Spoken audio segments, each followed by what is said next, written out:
سلامونه ملګرو، څنګه کولی شو چې په وینټر کې چې یو څو پلور بیا ولیږو؟ راځئ تاسو دا طریقه زه لنډه وښیم. دلته لومړی راځئ خپل اپلیکیشن ته ننوځئ وینټر. کله تاسو اپلیکیشن ته ننوتلئ دلته تاسو میسجونو ځای ته به راشئ. ماته 3 میسجونه راغلي دي، خو دلته ماته دا میسج مهم دی. دغه میسج چې ماته یو ساعت مخکې راغلی دی، دې میسج ته ننوځو دلته.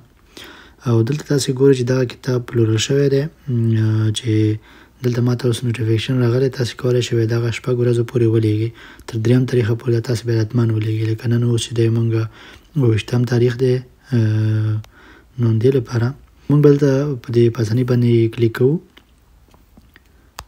لکه ځینې ملګري پوښتنه کوي چې موږ څنګه پوه شو د کوم شرکت له لارې دا لیږل کېږي. دلته چې کله تاسو یو پروډکټ وپلورل شي، ډایرکټ تاسو ته ښیي، ځکه چې هغه نفر په کوم شرکت باندې اډر کړی دی تاسو ته یې ښیي. دلته دا اوس کولیسیمو دی. کولیسیمو چې دی موږ دلته د فرانسې ملي پوسټ سره یو ځای کار کوي، په لا پوسټ سره.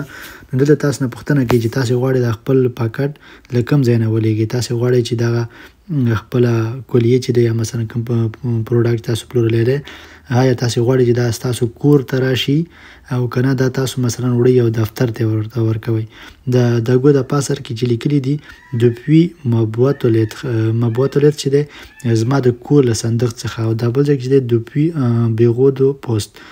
نو زه همیشه دغه پوسټ انتخابوم، ځکه دا زما لپاره ډېره خلک زه خیر ده که څو دقیقې وخت هم ورته کېږدم، زه مالته ډایرکټ ورکوم، هغه یې راته سکن کوي، زه نور هغه یم ارامه یم، زه ترانکیل یم، نور ترېنه فکر کې مې نه چې والا زما کور نه به یې وړی نه به یې وړی څنګه چل به شوي. که چېرې پاسنی تاسو انتخاب کړئ، تاسو راډیو خپل بوتلت کېږدئ، خپل د کور مخې ته چې کوم تاسو صندوق لرئ تاسو په نوم باندې همغه کېږدئ، ما ځینې وړي. خو ولې زه تاسو وړاندیز کوم چې دغه دوه لاندینی انتخاب کړئ تر څو تر ټولو نږدې دفتر ته وروړئ.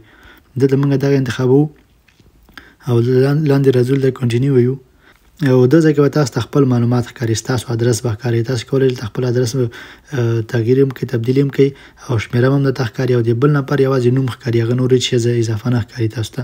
دلته به زما چې تاسو ته نه ښکاري چې ځکه دا زما شخصي ادرس دی، البته زه ملګري ادرس کاروم. دلته به تاسو دا لاندې ځای باندې کلیک کړئ چې دلته تاسو نه بیا یو ځلې پوښتنه کوي تاسو مطمئن یې چې آیا تاسو دا یو دفتر ته وړئ هلته یې ورکوئ. تاسو ورته چې هو صحیح ده، څه خبره نشته دی، دا پاسنۍ باندې به کلیک کوئ. چې کله تاسو یې باندې کلیک کړو دلته به تاسو لږ شیبه صبر وکړئ. ګورئ دا ځای کې اوس ماته پی ډي اف بڼه باندې دغه ټول لیبل چې دی دا یې راکړلو. دا ځای کې زه تلیشارژي یعنې دغه په ډاونلوډ باندې کلیک کوم، تلیشارژي باندې دلته ماته ټول اترې ورقه راکړله چې زه دا کولی شم چې دا ډاونلوډ کړم او کمپیوټر ته یې ولیږم، یا مثلا ټلیفون لارې زه خپل هغه ته ولیږم.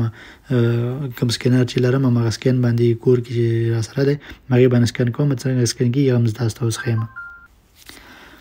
ګورئ کله چې تاسو غواړئ دا مثلا اوس خلاص کړئ، تاسو به یوازې دلته کلیک کوئ. دلته چې کله تاسو ته خلاص شو، دا زما ایفون د دې لپاره سیستمونه توپیر کوي.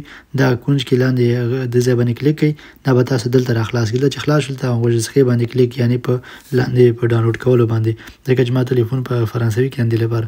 دلته به تاسو افیشي ته یعنې دا کوم ځای کې تاسو فولډرونه دي موزه ته هم کولی شئ، ډرایو ته هم کولی شئ، خو زه هغه همیشه نه فولډرونو ته لیږم. دلته چې غوږسخې وایي ډاونلوډ، دا به تاسو ډاونلوډ شروع شي، ځای باندې به کلیک کړئ. دلته به تاسو بیا یو ځلې لاندې تلیشارژي ووایئ تر څو ستاسو ټلیفون کې دلته دا ثبت شي، ذخیره شي. او دلته اوس راغی زما عکسونو ځای ته، د دې ځای نه بیا ډایرکټ لیږم، هغه د یو اپلیکیشن دی چې زما له سکینر سره یا زما پرنټر سره وصل کېږي، ډایرکټ هغه له لارې زه اوس راوباسم او په کتاب باندې لګوم، ورته لیږم. ښه ملګرو، راځئ چې اوس وګورو څنګه کولی شو چې دغه لیبلونه ټول پرنټ کړو. نو ما خپل پرنټر راخیستل ته ایښی دی، او سره ټلیفون هم په ټلیفون کې دغه اپلیکیشن دی چې د اپلیکیشن لارې کولی شم د بلوتوث له لارې بیا له دې ماشین سره وصل شم.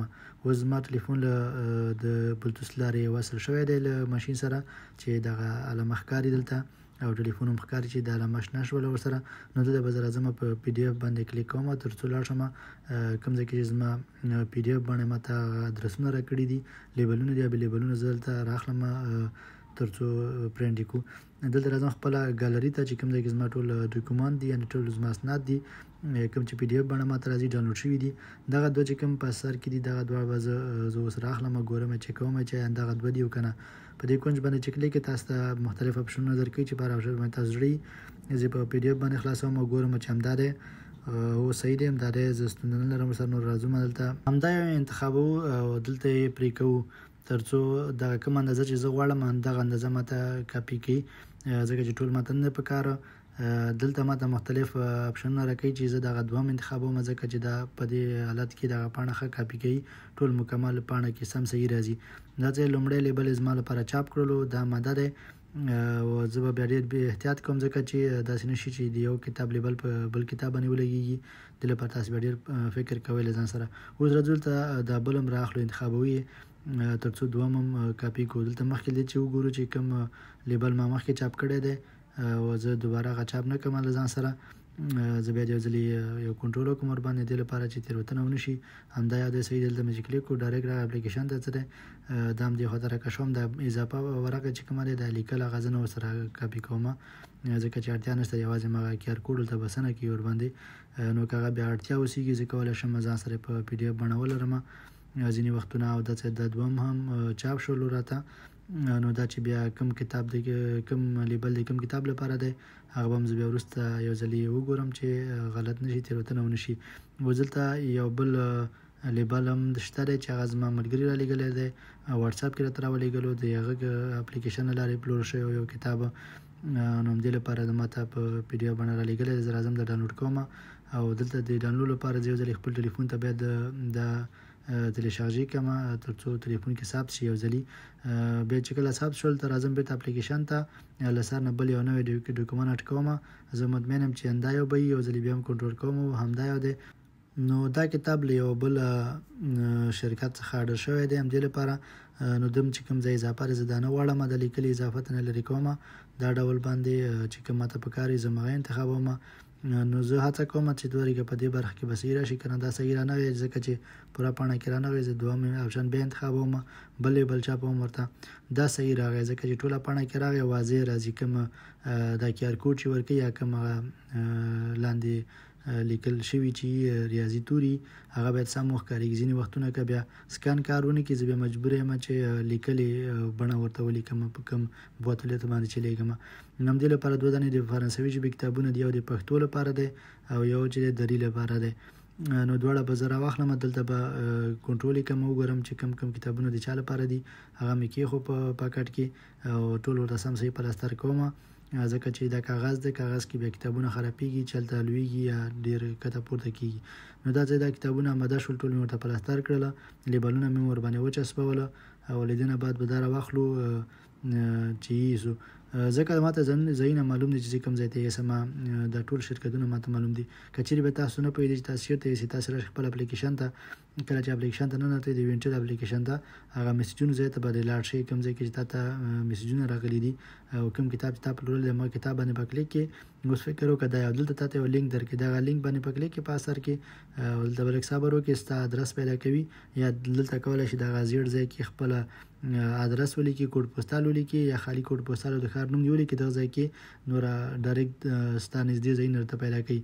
خو دا چې زما مخکې نه لیکل شوی دی، زه ډایرکټ سکن کوم، البته زه جستجو کوم. لاندې ماته مختلف ادرسونه ښیي، دغه ټول د لاپوسټ لارې دی. دا یو چې هر لاپوسټ چې زه یې سمه معنی اخلي او زه کولی شم دغه لارې ولیږم. خو زه ماته چې تر ټولو کوم یو نږدې هغه اول سر کې راته ښیي، لکه مثال دا یو. خو زه ته اړتیا نه لرم چې زه دغه ځای ته لاړ شم، یا مثلا زه همیشه راشم دلته کنټرول کوم چې زه کوم ځای نه لیږم. ماته معلومات کېږي چې کوم ماته د تباک نه لیږلی شم، کوم زه د لاپوسټ نه لیږلی شم، او کوم د بوتلت نه لیږلی شم چې دلته تر ټولو نږدې بوتلت را سره اوسېږي. نو همدې لپاره تاسو کولی شئ چې بیا دا ټول وګورئ یو ځلې.